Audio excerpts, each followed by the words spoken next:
Good morning, class. Today we're going to be going over when not to summon a demon. Now, I know there's a lot of content out there on when to summon a demon and how to summon a demon, but I haven't seen quite as much on when not to summon a demon. So if you're looking for the former, you should probably check out LibGen. It has a lot of the old books, or there's new stuff coming out in Nature and Science every year. However, today we're going to be focused on when not to summon a demon. And you don't have to be a practitioner, and you don't have to have taken Demonology 101. I'm going to keep this at a very high level, so it's suitable for everyone. So to start off, what are my credentials? Um, I, as you may be aware, am not an 80-year-old exorcist. In fact, I have not exorcised a demon even once. However, what I do have that those people do not is that I have never once summoned a demon, which means that I have an unbroken resume of time that I have spent not summoning demons, which makes me the perfect candidate to teach this lecture today. Furthermore, this is a more recent example. For Halloween this year, I chose to embody the Duolingo owl. And now the Duolingo owl is famous for being just a creature of mischief and chaos. And while I was able to embody its spirit for the entirety of Halloween, I was not possessed and I did not undergo any demonic summoning rituals during that entire time. So that further makes me the perfect candidate to speak to you today about when not to summon a demon and why that's the perfect time. Um, when to summon a demon is something that I do have to address very briefly. There's a couple big buckets that you need to be aware of. The first one, foremost, talent shows, obviously, and then also sleepovers. There's a couple more here. I'm not really going to go into them. That I'm mostly including them for the slides after the fact, so you can review that at your own leisure.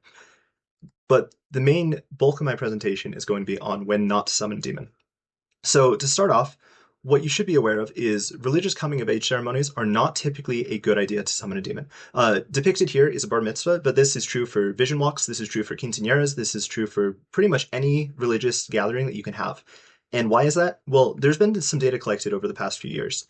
And one of the things that they found is that the religious level of the population at the party and the amount of drama caused is there. It's a Gaussian. So if the religious level is pretty low, everyone just is vibing with the demon. They have a party, and at the end, they're banished, and everyone just has a good time. If it's super high, kind of a similar boat of they summon a demon. It's a good way to get your aunts and uncles out on the dance floor and doing something as they're all exorcising the demon together, and it just sets up the party super well. The problem lies in the majority of the cases fall in the center of this, and that's exactly why it's a problem, because you'll have some people who are at the party who are super religious and some people who are not. And then they get into an argument because some of them want the demon to stick around and party with them, and some of them want to exorcise it immediately. So whenever you fall in that center camp, you can cause a lot of drama just by having the demon there. So for most religious coming of age ceremonies, it's a good idea not to bring in a demon. Moving on, babysitting. Now, I know some of you are looking at this and thinking that I'm absolutely insane for suggesting that you would not summon a demon to babysit. There are exceptions for every rule. Not every sleepover is going to include a demonic summoning ritual. Just like that, not every demonic summoning is outlawed for a babysitter. However, you really should not be taking that opportunity away from the kids that you're babysitting. It's going to teach them a lot of social skills if you are to actually allow them to summon the demon. They're going to be interfacing with a creature from another plane of existence, so not only will it teach them how to communicate with someone who's different from them, but it can also lead to cultural appreciation between them and understanding what it's like to have a different culture. Furthermore, just setting up the ritual is going to teach them a lot about artistry, focus, and discipline. And then finally, it's going to give you some peace and quiet because the child's going to be playing with the demon. It's going to give the demon some peace and quiet because they're only going to have to deal with one or two screams instead of a whole cacophony of children. And then the child actually got to pick which demon they wanted to have, so you're going to have a lot less issues there. However, as with many things, you do want to make sure that there's parental consent prior to it. Sometimes the parents wanted to summon the kid's first demon, and you don't know when that happens unless you've had a conversation with the parent. So make sure that you've talked to the parent and you make sure that you know exactly what it is that they want out of it before you go and do anything. Moving on, job interviews. Now, this comes from a past student of mine because they attempted to summon a demon and, you know, it always goes wrong. So they had already gone through a lot of the initial hiring stages of the company. They'd gone through the recruiting calls and the just I think 3 rounds of interviews, and so they finally got to this one. And at noon, they met the professional who's going to be interviewing them, and they set up a rapport and they talked for a minute before finally deciding that now was the time to show their ambition and they wanted to enact a summoning ritual. That succeeded. However, what the person had not considered is that there was the demon that they summoned and the HR professional who were from two different circles of hell, and they immediately got into an argument that lasted the next 7 minutes. Um, we think that it lasted longer, but after those 7 minutes was when they realized that he was still in the room and they instead sent him out. So he was not able to get the job as a product manager that he was looking for. I do believe that legal later contacted him because they approved of it, but that was a backdoor entrance more so than anything else. So I would not recommend this for most interviews, especially if it's for a position that you really care about. You might still be able to get into the company through other methods, but it it likely will not result in what it is that you're looking for. Um, and that was an example of political drama. There could be personal drama even if they are from the same circle of hell, so please be aware of that. I'm going to pause for a moment in case you have any questions. And all right, no questions. So let's go ahead and move on to here. Another instance in which case you should not be summoning demon is if you've already summoned one. Um, as you may have seen the recent statistics that have been coming out of the top layer of hell, the payment method for souls has been changing.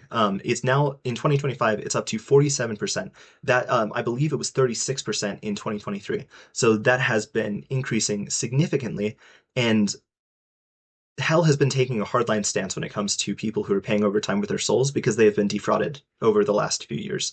And they've decided that if you choose to summon another demon and you have a pay overtime plan currently enacted on your soul, it's going to immediately come due. So it is good if you have the ability to pay it off all immediately, but if you do not and you choose to summon another demon, instead of giving you the opportunity to potentially defraud them and pay multiple demons your same soul, the entire payment will now come due, and if you do not have enough to complete the deal with the next demon, you will instead be terminated instead of allowing you to complete a deal. So please be wary of this. This is a new problem, and the legislation is changing over time. So it's a developing situation. Keep an eye on it, but I would highly recommend you do not try to summon multiple demons at a time unless you're certain that what you're doing is worth it.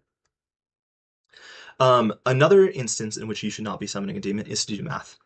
So, as you may be aware, the vast majority of demons suck at math. This is an actual example from, again, another one of my past students. She summoned a demon to prove me wrong and prove that they could do math, and this was the result that they were giving her.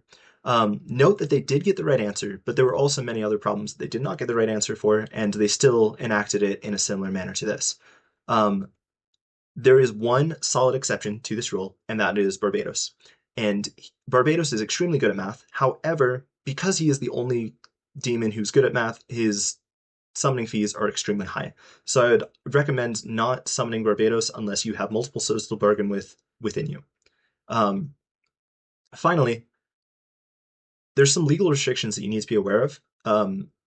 Know your region, know what the laws are, so that you can better um, plan your future of demonic summonings. There are some places, such as I believe it's Chad and Kosovo, where demonic summoning is entirely restricted. Many other countries have partial restrictions, and many others have no restrictions whatsoever, or at least none that are formalized on the books. There may be county restrictions that you need to be aware of. I was not going to list off every single oblast or county in the world to set this forth.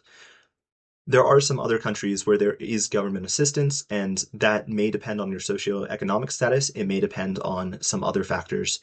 Please, if you live in one of these countries in like Scandinavia or something, just go ahead and find out what it is, what assistance you have before trying to summon demon, because it can save you a lot of heartache that way. Um, so that is the crash course in when not to summon a demon. Thank you for your time, and please be in touch if you have any questions. Thank you.